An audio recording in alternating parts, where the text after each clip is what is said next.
Okay, this next section is on Chinese history, China, the dynastic cycle. This is a thumbnail sketch, like a 20-minute thumbnail sketch. It's a vast area. I could go on for months about it. Just what I'm going to talk about is important for China's later development or for understanding it or putting things into context. Okay, well, China, from a Marxist perspective, could be most of Chinese history. China was called a tributary mode of production. That is, uh, that is a society, country, an empire with a centralized government, with a bureaucracy, largely a peasant society, and with the state would siphon off surplus produce from the peasantry. And they would give things back, of course, military protection, irrigation, be in charge of waterworks and irrigation. China, that was very important. Chinese culture, protecting trade, things like that. But it's primarily tributary mode of production, which is not the same as feudalism. There's some debate. Karl Marx actually believe he called China, India, what he called Oriental despotism, and may have been kind of a one-dimensional look at it. As I understand, towards the end of his life, Marx became interested in non-Western cultures and had developed a more nuanced perspective. I don't know a lot about the Marxology of it, so I'm not going to go into that too much, but it evolved differently from Europe, and I'll talk about that. Okay, so China had what's known as the dynastic cycle. If you take a class in Chinese history, for example, the first thing you'll learn about is the dynastic cycle. China had many dynasties, and they usually resulted from a successful peasant uprising. Like Europe had many peasant uprisings, but as far as I know, none of them succeeded. But China, some of them did succeed, or a peasant uprising, or a northern invader, or something else, or maybe internal power struggle, internal rebellion. But a new dynasty would be very strong at the beginning. They would be militarily strong. They'd crush opponents. They would develop a strong central state. Society would be prosperous and booming for a while. And then the ruling group, the ruling family would become very corrupt and inefficient. Corruption would seep in. And then eventually there'd be a series of crop failures. The canals wouldn't work. Bad weather, bad harvest. Northern invaders, usually from the north, would invade, and then the dynasty would collapse. And sometimes there'd be a period of chaos for a short time, maybe a long time. And then another dynasty would come from an uprising or an invasion, and the cycle would start again. That's the dynastic cycle. Chinese political science also traditionally had what's called the mandate of heaven, which is a concept that came out of the Zhou dynasty. Basically, a dynasty would be legitimate if things were going well, if society, if the agriculture was doing well, crops were doing well, things were going well, that meant you had the favor of the gods. You were doing okay. So it legitimized that, like self-fulfilling prophecy, legitimized the regime. But then if things were not going well, things were slipping out of control, you could say the dynasty lost the mandate of heaven. It's a little more sophisticated than I'm explaining it, but okay, anyway, so Chinese culture developed along the Yellow River in central China. It's been often called China's sorrow. It's important for irrigation, but it also overflows and can be very destructive. Um, so China developed from a mixture of immigration to the south and absorption, assimilating other peoples as well. So we don't know how far back. China is the oldest continuous civilization in the world. Chinese people claim it's not just that it's the oldest continuous civilization in the world, but like there's ancient Egypt or other ancient civilizations which no longer exist. But China's not just the oldest continuous civilization in the world, but they're the oldest civilization, period. Chinese people claim to be society is 5,000 years old. Western historians more like 4,000 or so, but I don't know. The Neolithic period, which is a time when agriculture was developed, it varied from place to place. Usually, as I understand, Europe, maybe it goes back 8,000 years or so. There's evidence in China might go way back. Like there's been recently discovered some very high quality porcelain, which looks like from 20,000 years ago, which looks like it had to have been developed by an agricultural people. So maybe like agriculture and elements of civilization go in China go way, way back, but we don't know. Okay, so anyway, there are three very early dynasties of the Xia, Shang, and the Zhou. And I know I'm not really pronouncing this correctly, but Xia, using English as XIA, developed along the western Yellow River, and it existed semi-legendary dynasty from the 21st to the 16th century BC, like about 400, 500 years or so. We don't know much about it, nor do we know if it actually existed. Although there's an archaeological culture which was discovered relatively recently, which has been identified, which may be the Shah. There was a legendary culture bringer, Yu the Great, who apparently taught people agriculture and fire and cooking and metalworking and making clothes and things like that. Taught people civilization, and there's a whole huge mythology around this. Well, we don't know if the Shah existed or not, but the next dynasty, little originally kind of little belief further east on the Yellow River, after the Shah, the next dynasty was the Shang, and they, I believe, originate also on the Yellow River, a little further to the east. They were roughly from the 18th to the 12th century BC, so they lasted 600 years. The Shang were known for oracle bones, divination. They were big. They used pictographs, not the same as the modern Chinese characters, though the characters may have evolved out of the pictographs. I'm not sure what the current thinking is on that, but they were big on divination, talking to the gods or fortune telling, things like that. Also, they're known for bronze making, really high quality bronze. It was really intriguing. Just briefly, there is a Chinese archaeologist, and I forget his name offhand. He claims he's apparently one of the few people in the world who can read the Shang pictographs, and he claims there's a connection between the Shang and the Olmecs. They're a civilization lived in southern Mexico or northern Central America, and they were around the same time period.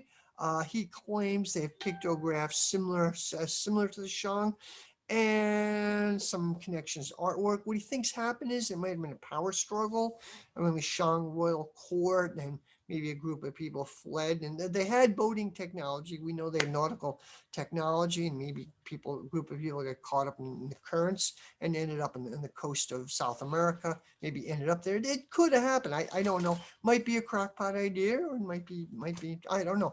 But it is definitely known that artifacts from later periods in China, from the Dong Dynasty and then later the Ming Dynasty, like 1300s, before European contact, have been found in Peru among the Incas. So there was some later on connection, later period in Chinese history. We don't really know. The Shang, yeah, lasted about, was it 700 years.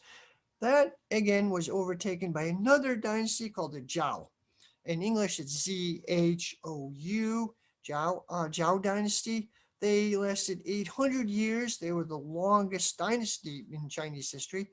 Again, these first three dynasties, Xia, Shang, Zhou, more regional. They're not considered national dynasties, kind of regional precursors of what came later on. But the Zhou were the longest lasting dynasty. They're very important for what happened later. A couple of things. First, they invented bureaucracy. They had a central state, or a king, emperor, or a king rather, who had delegates who delegate. Like, they developed a bureaucracy. Feudalism also began developing during this period. Large landowners, and feudal aristocratic class developed. It was also a time period when Chinese religion and philosophy came from this period, like Buddha, like not Buddhism, but Confucianism and Taoism, as well as other legalism, Moism, and a variety of other philosophies came from this period. Basically, they attempted to, towards the end of the, or middle or end of the Zhou dynasty, there was a period of social breakdown and collapse and warfare, and it's a period of sense of nostalgia. Like, how can we recapture what we used to be, like what we used to have? And that's kind of a trend in Chinese history, actually. How can we go back to the good old days? deeply conservative idea. Confucianism was developed by a guy.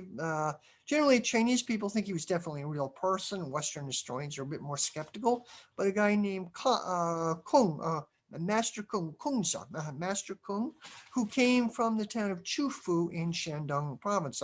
I've been there. There's the Kung family in that town. It was a pretty large family, claimed to be direct descendants of Confucius. There's the like Confucius Temple. There was partly I've been there. It's been partly burnt down during the Cultural Revolution. All Red Guards burnt it down. It was partially restored or mostly restored, but the government has ambiguous feelings today about Confucianism. It was the like official state different versions of Confucianism or the official state ideology for over 1,000 years. The communist government had mixed feelings of it. First, really didn't like it, denounced it. There's been something of a revival. Apparently, it's taught in the Shandong school system, which is that province of Chufu is in, where Confucius came from. So there are mixed feelings about it. It's Confucianism is, or a guy was named Kungza, Master Kung, or honorific Fu, sometimes Kung Fu Zi, which is where English Confucius, so Latinized Confucius, comes from. It's a system of mutual obligations. Someone helps you, you help them out. All their very specifically prescribed role. Duties are people to the emperor. Duties are people to their children to their parents, wife to a husband, things like that. It's deeply patriarchal as well. Um, and There's some good things and bad things about it. People today talk about Confucian socialism. There's some good things and bad things about it, but it's been deeply ingrained in Chinese culture to this day. Like part of Chinese culture is to be a good host. And if a guest visits you when the guest is leaving, you walk with your guest to the gate. You walk with them out to the gate or say U.S. context, like someone visits you and they go out in the car, go out to their car to drive off. When they're leaving, you go out with them to their car. It's kind of part of Chinese culture, and you pick up the stuff. So there are different versions of Confucianism. Anyway, it came from Chufu in Shandong province. There are other philosophers. I'm not going to spend too much time on this. Lao Tzu, associated with Taoism, semi-legendary figure. There's the Tao Te Ching, and there are a zillion different ways of interpreting. And Taoism is like a really vast. There are a lot of things called Taoism. Legalism, which is another philosophy. There are a variety of other philosophies. I won't get into too much. Chinese philosophies have generally been non-metaphysical, very pragmatic, don't really care about the ultimate reality or what happens after you die. People don't care. It's just pragmatic and making society work well and things like that. Okay, so this happened during the Zhou Dynasty. Towards the end of the Zhou Dynasty was another pattern in Chinese history is centrifugal forces. Uh, so a dynasty would be very strong, and towards the end of that period, centrifugal forces would assert themselves. Provinces would start breaking apart. The central government would lose control, and Chinese people are just today worried about this. I've had friends of mine, Chinese friends, said, we need a strong government, or we need a strong despotic state. Otherwise, society will collapse. I don't know if that's true, but that's a commonly held idea. So, in the Zhou Dynasty, which lasted until about the 8th century BC. Towards the end of that period was a period of breakdown. There's it's called the Spring and Autumn period, from about 770 to 475 approximately, a period of sort of bittersweet time. Like spring, there's a possibility of a rebirth, but autumn, oh no, it's not going to happen. And they're increasing breakdown society. And then it morphed after a couple hundred years to a full-scale long period of war called the a period of warring states, 425 to 220 BC. That's something like that. Okay, that was a period of China had several different countries divided into several states, which were bitter, long period of civil war. Then finally, the first unified dynasty, was called the First Emperor, was started. It was known as Qin Shi Huang. He was the Qin family or clan. They had a minor like a pattern on this period of minor peripheral state or country outside these big countries, these bigger states, and he was able to assimilate and conquer these and made himself finally a central government.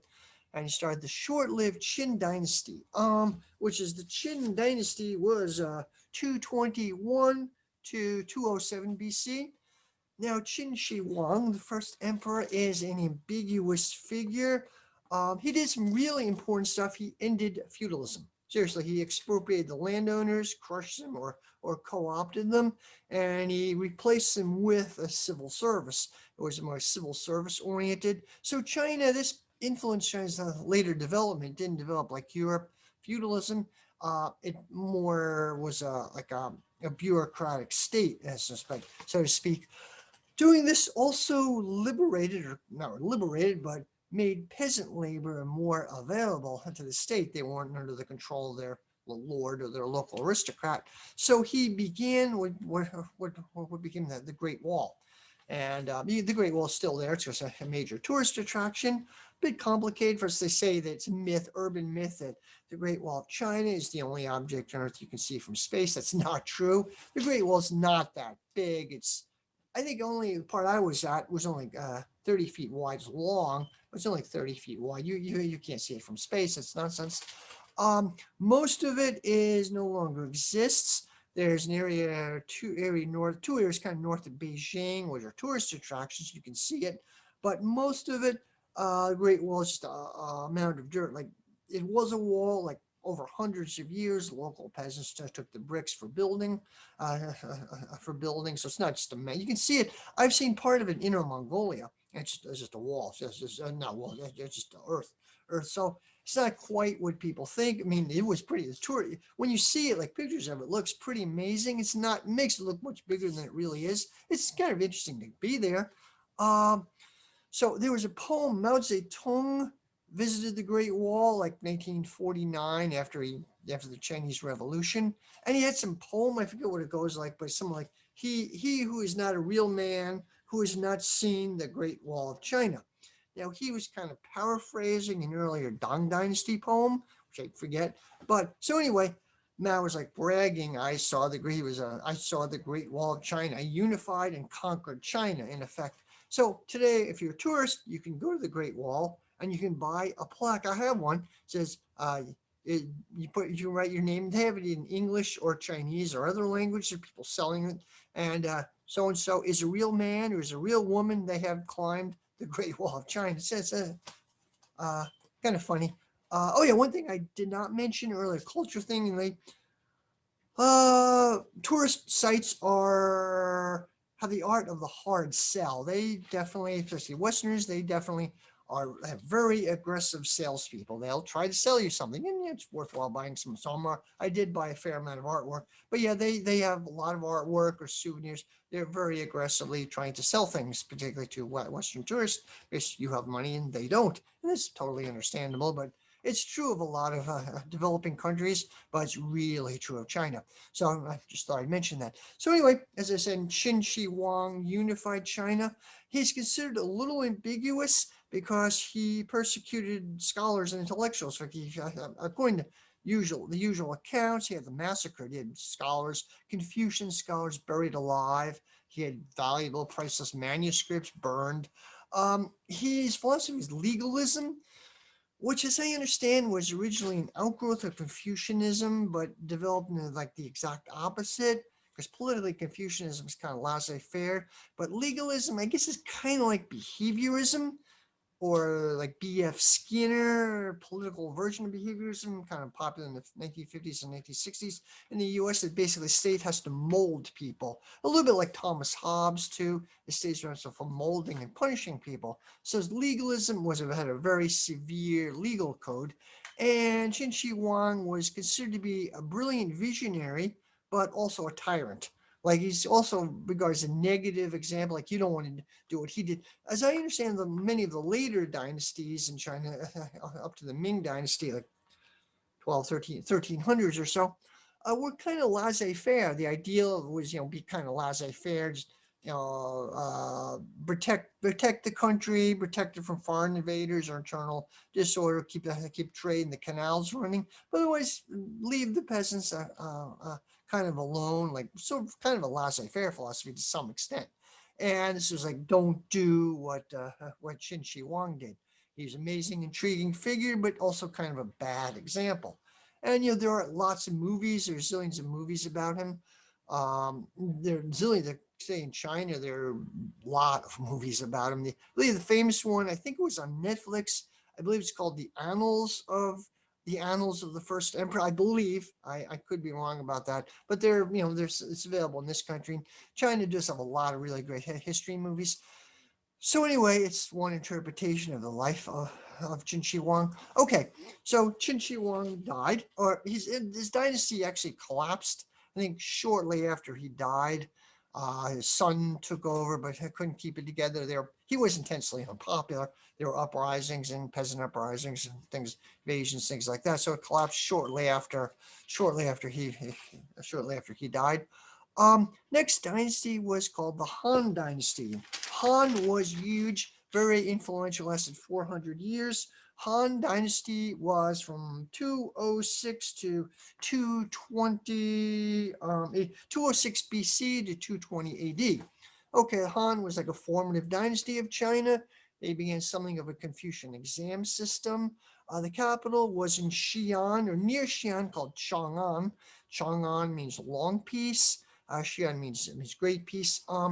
I've been to, like, you see the I forgot. Okay, the terracotta warriors, the famous terracotta warriors in Xi'an were from Qin Shi Huang. They were the first emperor. They were discovered in 1974 in a farmer's field, dug up, and they tell you, I've been there a couple times. Huge tourist attraction, really fascinating. Basically, these warriors, clay warriors, standing in different poses, guarding his tomb.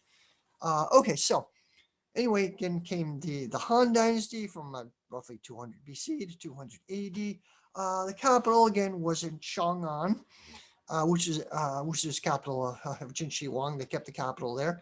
Long Peace, Xi'an, kind of nearby, near the ancient cities, called West Peace. Okay, so the capital was in Chang'an. It was influenced by Central Asian. China was influenced by Central Asian culture a lot. They never did a lot of trade with Central Asian groups. These horse technology, costumes, and things for horseback riding, borrowed from Central Asian peoples. Fascinating artifacts. Um, People were supposedly looser during the Han Dynasty. Like later on in Chinese history, people were kind of nostalgic for the Han. Like, why can't we be more direct? Why do we were back in the Han Dynasty? Apparently, the subtlety and indirection of Chinese culture supposedly came from later the Dong Dynasty poets, who brought like elusiveness, indirection to an art form. But earlier Han people were more direct. It was founded by a guy named Liu Bang. He was a gruff military guy. He kind of reminded me of the character from Game of Thrones, the Hound.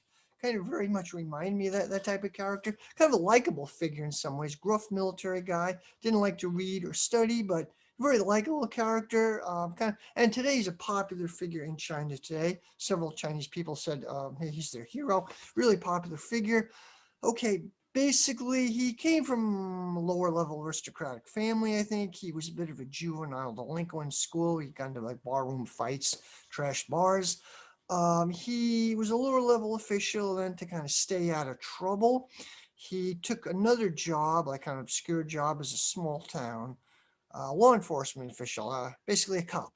Okay, so one time he was transporting a group of prisoners someplace, and several, I guess, to be executed.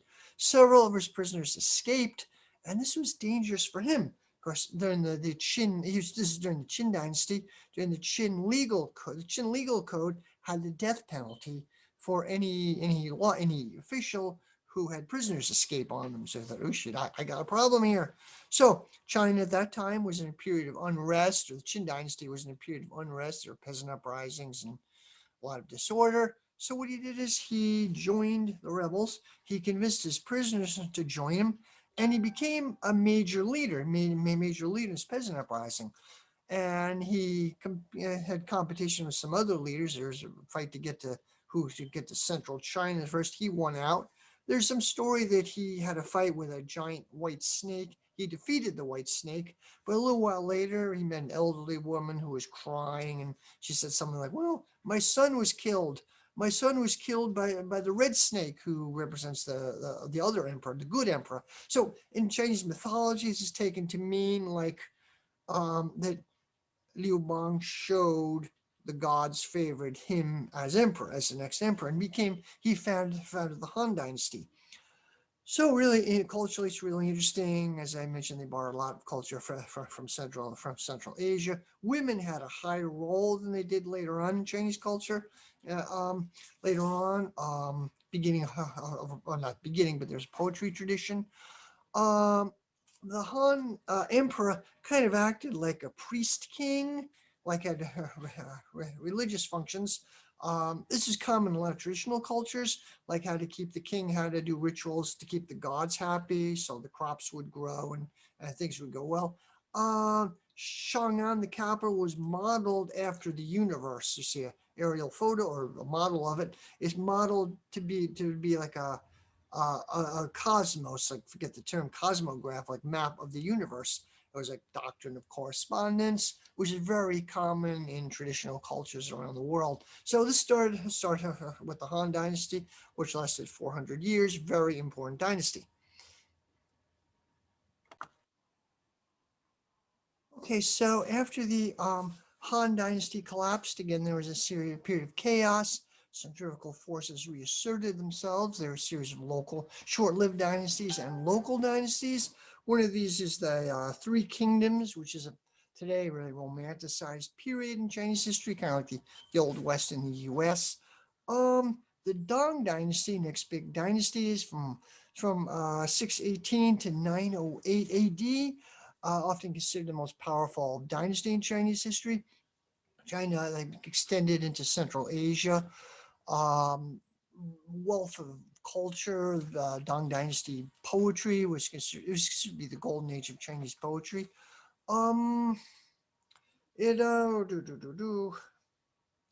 There was a couple things happened. There was a kind of a civil war, a long, complicated story, but a bit of a power struggle. The Lushan rebellion, and it was crushed.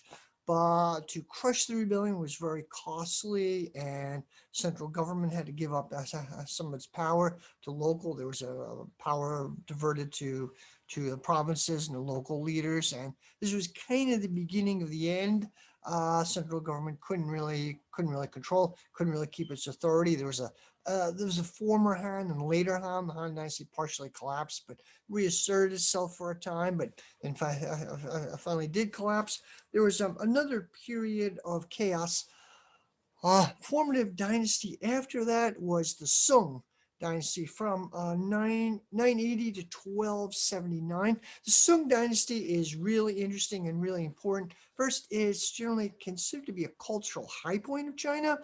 Uh, there was a wealth of poetry, ceramics, crafts, things like that. It was a cultural high point.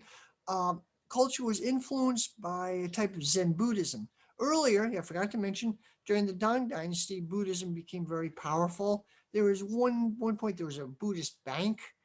They call it the Inexhaustible Treasury, and it was kind of like almost a pyramid scheme. It collapsed, and this hurt the central government. The dynasty really took a blow.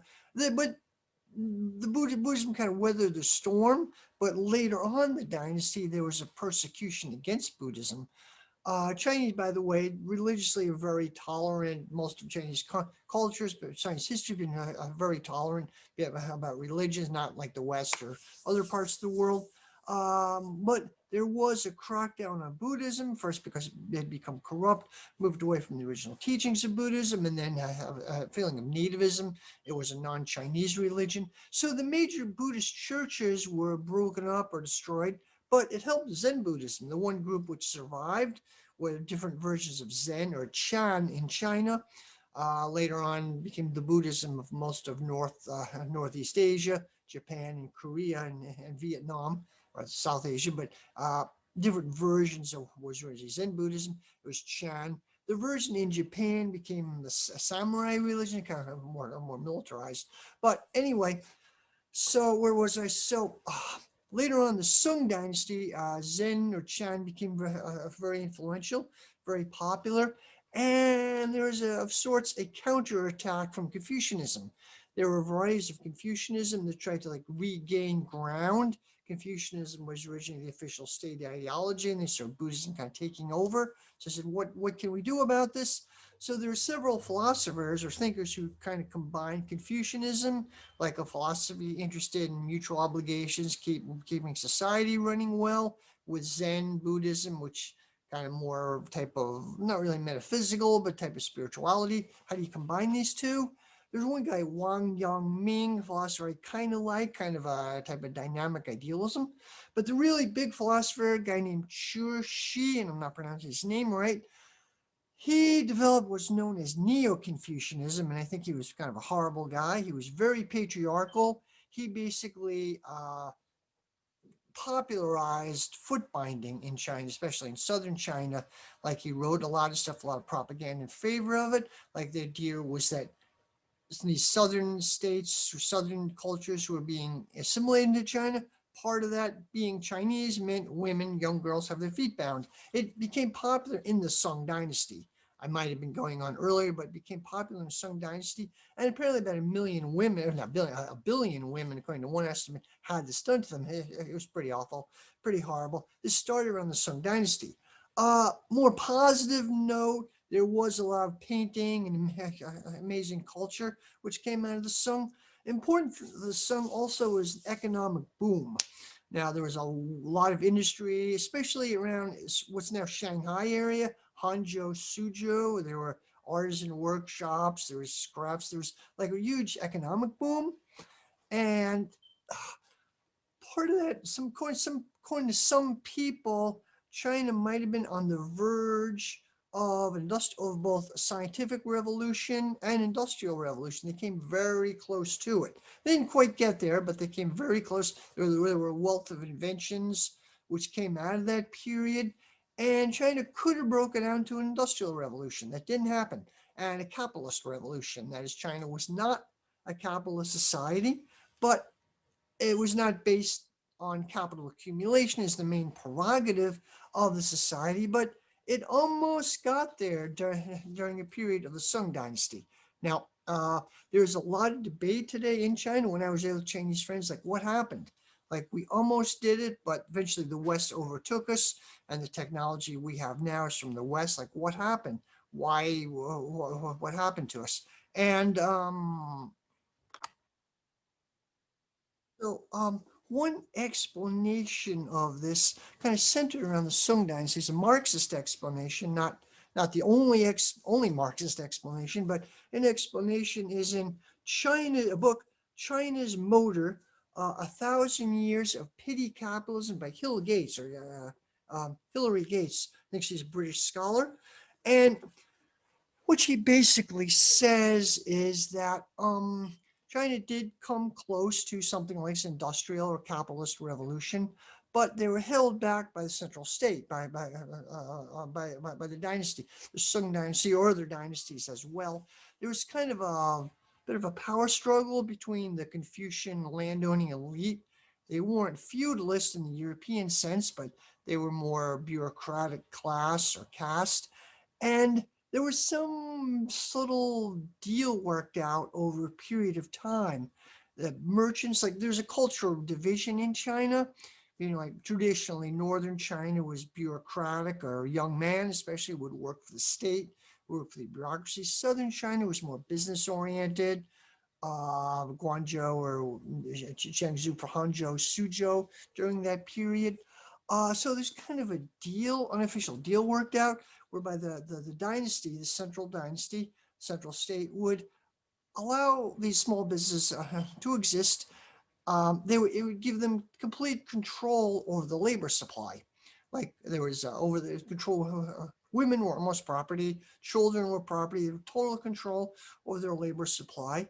At the same time, under the condition that they kept stayed small, they would not be a threat to the dynasty. They would not develop a large-scale capitalism, develop just an economy based on capital accumulation, which could have threatened the landowning Confucian elite. And the dynasties the regime did control, like they have a monopoly on metal, on mines, tin mines, iron mines, things like that, coal mines. They had a monopoly and they controlled the canals. So they kind of had a monopoly on stuff, and they allowed business to exist. Sometimes small businesses, small like artisan workshops, allowed them to exist and even help them as long as they stayed small scale, and kind of basically reason why China never really broke out of that, although they came very close. So interesting theory. Now there are different ideas. Another theory I came across is that looking at in one way. Um, China's technology now is, of course, is mostly from the West, imported from the West, but you could also look at it as also an indigenous development from this period. It's not so much, it's a continuation where China left off. So yeah, they are getting the technology from the West, but it's also just a continuation of indigenous development. That's one way of looking at it. So the Sung Dynasty kind of came close, but didn't quite make it. The thing about the Song Dynasty, they couldn't keep the country together. Northern invaders conquered northern China. There's an area called the Jin Dynasty, big chunk of the north, and then they were replaced by the Mongols, the Yuan Dynasty, in English Yuan. Famous Genghis Khan in when was it I believe it was 1271, conquered China, first the north, and then, well, a little while later, Mongols conquered the south, conquered a big area of northern China, and then came to conquer what became what we know as Russia and big chunks of Eastern Europe. In fact, there's some I know a Chinese nationalist acquaintance of mine who, I was in a museum with, and he said, we were once at the borders of Poland. Like under the Mongols, China was for a time, briefly like 50 years, was part of this vast empire which controlled most of Eurasia, most of the Eurasian continent. There are Chinese engineers in Russia and in Eastern Europe. It was kind of interesting. The Mongol period, it was devastating to the Middle East. They destroyed Baghdad, like next worst thing to Baghdad since happened to Iraq since George Bush. But it did, on the end, help Western Europe in some ways, encourage trade routes. Knocked out the competition in Europe, so it was kind of a shot in the arm to European development in some ways. And for a brief time, there was a lot of trade throughout Eurasia. Empire only lasted about 50 years. So after Genghis Khan died, eventually one of his grandsons, Kublai Khan, finally established a dynasty in China. He had some influence in Europe and Central Asia, but his descendants didn't. Anyway, there's a Yuan dynasty, which the Mongols ruled China, lasted for about 90 years. It was a very unpopular dynasty, was incompetent basically, and rapidly became corrupt and fragmented. The Mongols stayed separate from the Chinese. For religion, they brought in a form of Tibetan Buddhism, like Lamaism, which is based on magic rituals and things like that. And Chinese scholar intellectuals hated this. They really, really hated this. They regarded it as primitive. Meantime, the Mongols had their own administrative system, kind of ignored the Confucian bureaucrats. They were ignored. There's a painting from that period which shows a wild horse, like with no one to ride, a wild horse bucking. This kind of showed kind of symbolized the resentment of the Confucian elite. No one was there. There was no state that they could work for. They wanted to serve the state, but there was no state which wanted them. Well, the Mongols only lasted about 90, Mongol dynasty lasted about 90 years. It also collapsed. There was a peasant uprising. Towards the end, irrigation broke down. There were famines and peasant uprisings, the usual story. And we get the Ming dynasty from 1368 to 1640. That was a very interesting dynasty and formative as well. It was started by the first emperor was guy named Zhu Yongzhong. He was what's called a rice monk, which is a tradition in Chinese history. During times of famine, a monk would often join a Buddhist, some as Taoist, but usually a Buddhist monastery, and for food. Like we'll meditate will for food or pray for food. And they'd use these monasteries, huge numbers of monks at times, and give them a secure place to stay for a while. Well, Zhu Huanzhang wasn't particularly religious. He was just there for food. He started this peasant uprising. Was a competitor. There were several other people competing against him. Was able to overthrow the Mongols and or vanquish his competitors.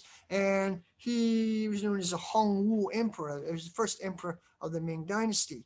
Guy was actually paranoid, and he chased down any competitors, any rival leaders of this rebel movement, chased them down, eliminated them. He was really paranoid guy. The early part of the Ming Dynasty is really interesting. There was a huge fleet. I think actually 7 different fleets which were sent to, they were led by a famous Zhuang Hua. I'm not pronouncing his name correctly.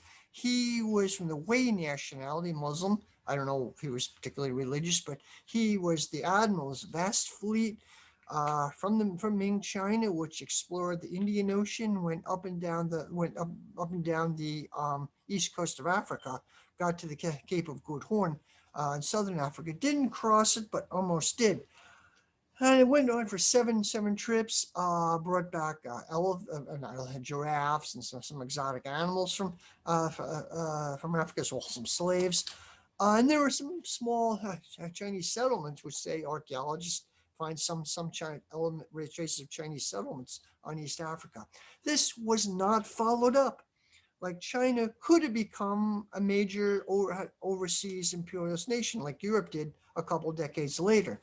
This was a couple decades, or maybe 20 years before famous Portuguese navigator Henry the Navigator, who was before Columbus, but Henry the Navigator rounded the Cape of Good Hope in Africa, uh, in southern Africa, got to the Indian Ocean, and a while later the Portuguese began basically before Columbus.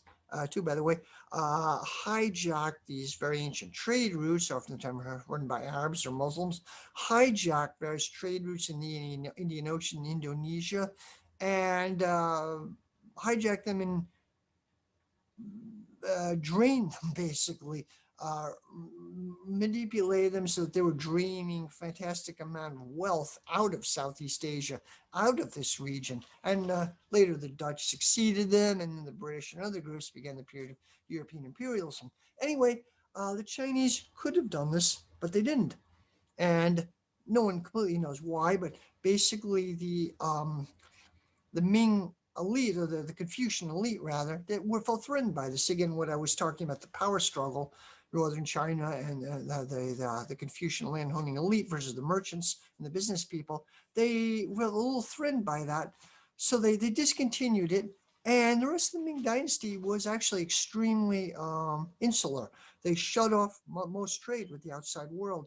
Like Fujian province, a coastal province in southern China, known for trade, people were removed like 90 miles from the coast. They were just evacuated. Everyone had to leave. So people had no connection with the ocean. Couldn't leave. Couldn't want to block off any trade, any connections with anything outside.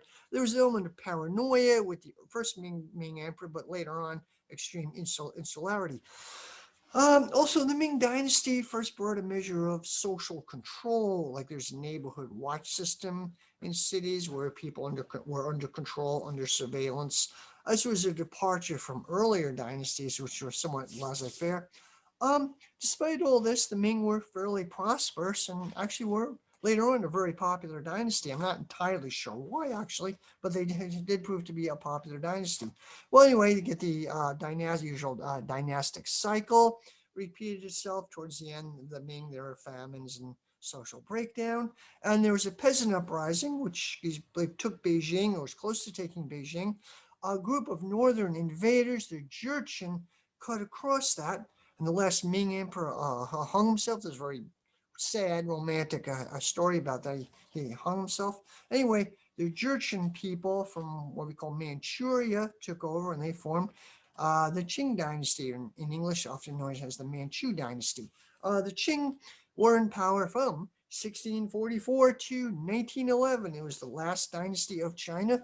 The Ming was the last native dynasty of China.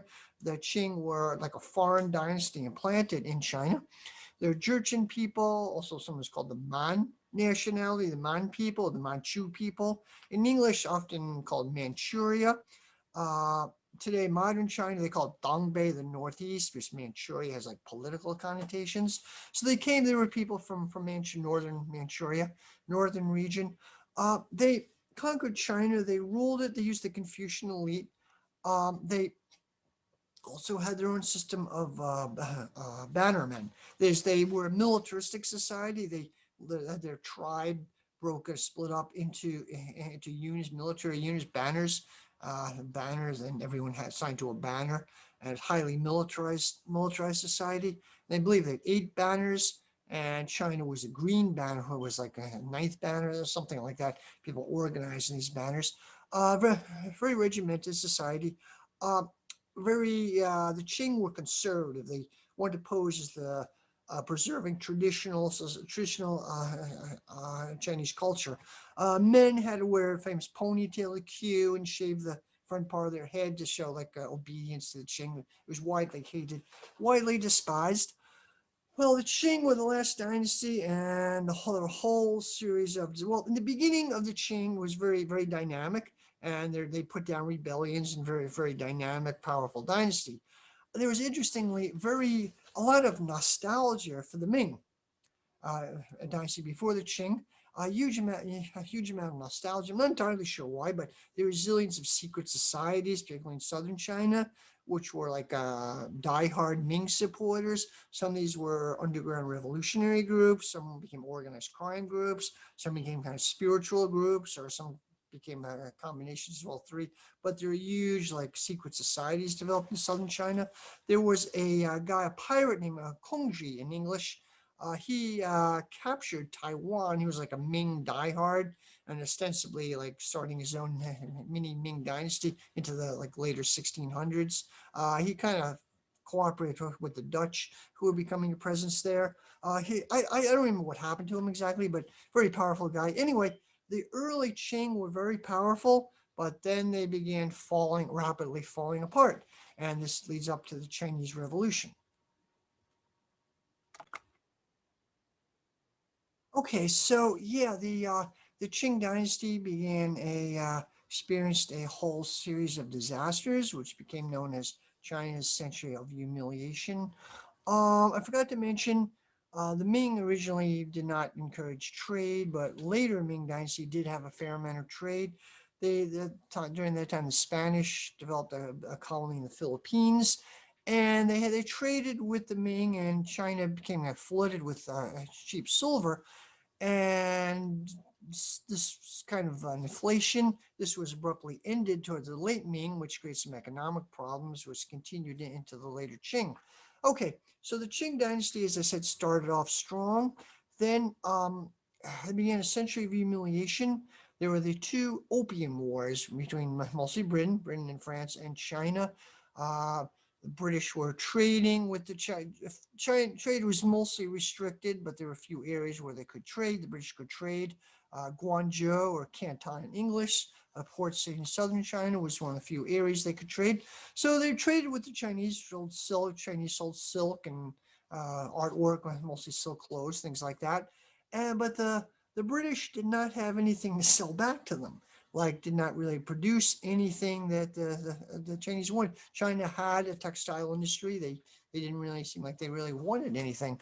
So it was creating a balance of trade debt problems for Britain. So as a way out, British had India, and they grew opium. So the 2 opium wars, which basically forced China to import opium. First one was 1838 to 1852. This was devastating for China. British and the French got a series of treaty ports. British got Hong Kong out of it, what became Hong Kong. There was Western foreign control of Shanghai, a whole variety of other places. The Qing were losing control of their country. It was a major, huge humiliation. There's a second opium war a little while later, 1856 to 1860, which China also lost. They were forced to just importing huge amount of opium, which crept and eventually by like late 19th century crept into all areas of Chinese society, and that had a devastating effect. There were at least, by the time, I don't know how many, by the time of the Chinese Revolution, and by the time 1949, there's 10 million opium addicts, but there were officially, but there were probably a lot more. Came the Taiping Rebellion. Okay, that's a bit complicated, really fascinating history. There's a guy named Hong Shui Chuan. He was a peasant kid from central China. He was from the Hakka nationality. They were a group of people who had earlier fled from northern China and pushed in the south. They're mostly associated with living on boats, boat people, but they also were peasants as well. Anyway, he was kind of came from a really hard scrabble province in central China. He took the exam, the Confucian exam, to be a bureaucrat scholar, and he flunked it by some like 8 times. He had some experience with Western missionaries. He lived in a missionary school for a while and kind of was converted to Christianity somewhat. And the missionaries really liked him. He was kind of an eccentric character. So he bounced back and forth between the American missionaries and then studying for the Confucian exam. He kind of bounced back and forth between two worlds. Finally, something clicked. He felt Jesus came to him. Thought one day Jesus came to him in a dream and said he was like Jesus would be like in Chinese culture, his elder brother, his authority, that he would have a task on earth to create a new dynasty. And he convinced a few other people from the Hakka community where he lived. He convinced them of this new religion was kind of a version of Christianity mixed in with some of his own ideas. It had a version of like primitive communism. People should share everything in common. Also, a proto-communism in a way. Also, believe that men and women should live separately. And originally, the local authorities were kind of okay with it. There were all these small-scale religions and groups forming in China all the time. They were kind of okay with it. But then he began active rebellion against the Qing, against the regime, and it grew to be huge. At one point, probably kind of the peak, maybe 20 million people were involved. The population, by the way, at the Qing high point was like 400 million people, but it probably got to be around the Taiping, maybe around 40 million, got to be huge and expanded and caught on like wildfire. Got to the gates of Beijing. Possibly could have toppled the regime. I'm not really sure. A couple things though, they didn't want to have anything with traditional Chinese culture, like Taoism, Buddhism was bad, and they rejected the Confucian scholars. So that kind of sealed their doom in a way. Also, the fact that men and women had to live separately, and this went against the deeply ingrained family ethos of China. They were kind of like the Shakers, a group in the U.S., a religious community, like our late 19th century was kind of like that. There's sort of Shakers, but on a much larger scale. They were kind of a form of proto-communism in a way, maybe a forerunner of what happened later, but I don't know. They ran into some problems. Their capital was Nanjing. As I said, they got to the gates of Beijing, and then they imploded. Basically, they fell apart from their own internal contradictions.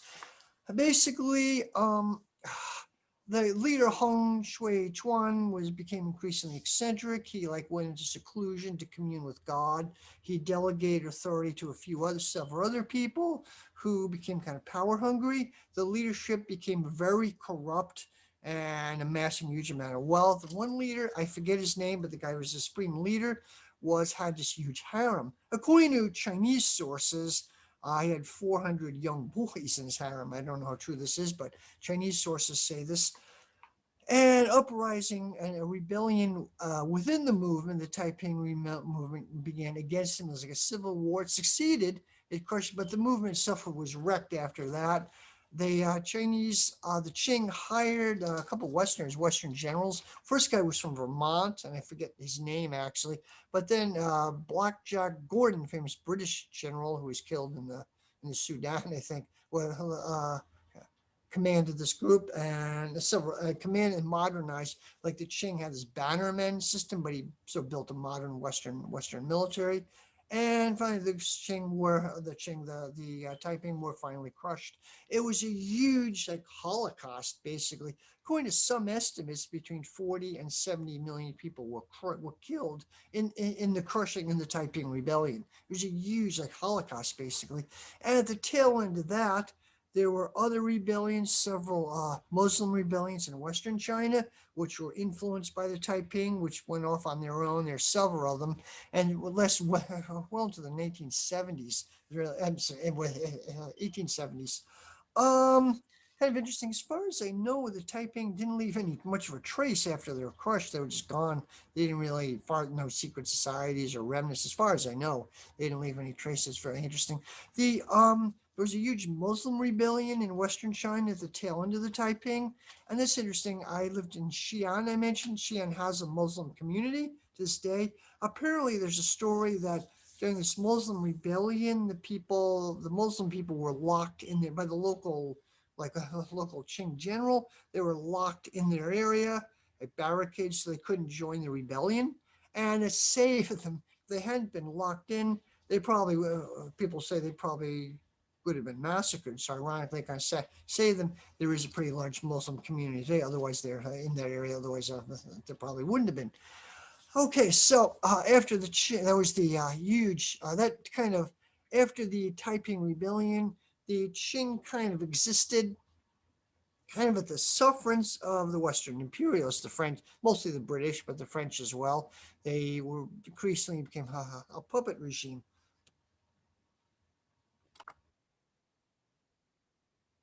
Okay, so there was the just mentioned the Taiping Rebellion, which was huge, devastating impact on China, a failed revolution.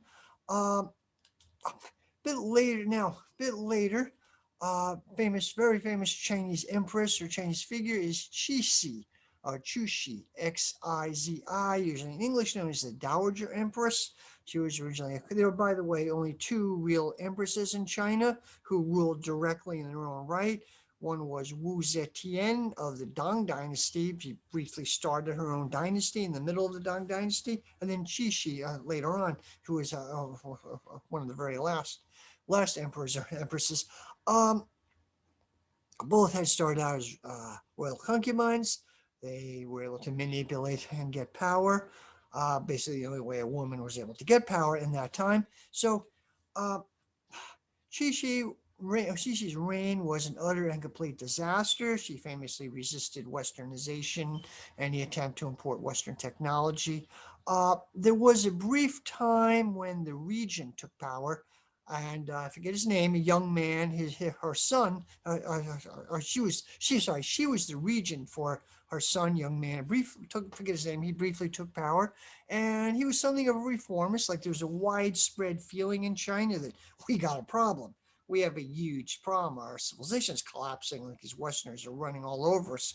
We've lost two wars. We're importing this opium. We're in an incredibly weak situation. What do? We have to borrow some techniques, some science from the West. They have a totally different way of doing things. We're going to have to borrow and forget what they're doing. And there was a brief, what they call a self-strengthening movement, a brief time, maybe like 10 years or so, or less than that, where people were serious scholars, intellectuals, were seriously interested in Western technology, bringing in Western ideas. There was something of a railroad system that was built. And then Chu Hsi turned against this. Nope, we can't do anything like that. Nope. And they ended it. Uh, there was another period later on. There was the famous Boxer Rebellion, 1890s. Originally, an uprising started against Zhu Xi, but she directed against the Westerners, against the foreigners, who had a huge legation in Beijing and other cities. And there was a siege of sorts. It was eventually put down by the British and the Germans pretty bloodily. I believe it was the Germans sacked the Summer Palace, the Qing Summer Palace, which was considered a humiliation and devastating loss to China at the time. And and then the Qing became increasingly puppets of the West after that. There's another move. There was move. I forget the year exactly, but later in the 18th century, where an intellectual movement to bring in Western science and technology. Chu Hsi had his movement, and they attempted kind of a coup. Chu Hsi had this crushed, had the scholars like tortured to death, and there were horrific tortures. That period ended. There was the Sino-Japanese War, I believe 1890, I think it was 1897, and China badly lost. So there it is. So China, basically Korea, which was something of a Chinese protectorate or tributary state of China, became a tributary state or protectorate of Japan, and eventually Japan then had a war with Russia in 1805 war where Russia lost, and Japan, Korea became a colony of Japan. The Japanese Empire was very brutal, and that's a whole nother story. So, as the late 20th century, Qing China was in a horrible situation. There was a major population growth, which started in the late Ming and continued to the Qing. No one really knows why it was, but China's population became dramatically increasing. Nobody to this day exactly understands why it happened, but this put big strains on traditional traditional system like patronage system, where they had like Confucian elite, landowning elite, and then they were responsible to peasants, caring for peasants, things like that. The system broke down. The later Qing, mid to late Qing, the elite became commercialized, and especially around Shanghai, there was a commercial boom, but there was Western investment, there was parasitic investment. There's a comprador elite who were tied to the Western, draining money out of China. Fantastic, draining money out. There were reform movements, particularly one guy, Kang Yu Wei, in the later Qing or later 18th century. He wanted to like synthesize, well, basically a back to basics, Confucianism. As I mentioned, Confucianism was a state ideology, and this had this exam system for hundreds and hundreds of years. He wanted to, his idea to go back to basics, say what Confucianism originally was, and it would his original Confucianism originally was pro science and would have been pro Western according to him. He was kind of bypassed by a younger generation who eventually wanted to get rid of Confucianism altogether. And so anyway, the Chinese thought kind of evolved like away from Confucianism. By the very late into the 19th, early 20th century, it was obvious China was in a prolonged crisis. And you read about Qing China, late Qing China, they had long since reached a cultural, political, and economic dead end. They were badly stagnating for hundreds of years, really for a very long time. They were deeply fossilized culture, enormous potential, but deeply fossilized culture, and they desperately were crying out for change. And so, next part of my video, I will talk about the Chinese Revolution, which began in 1911. Thank you.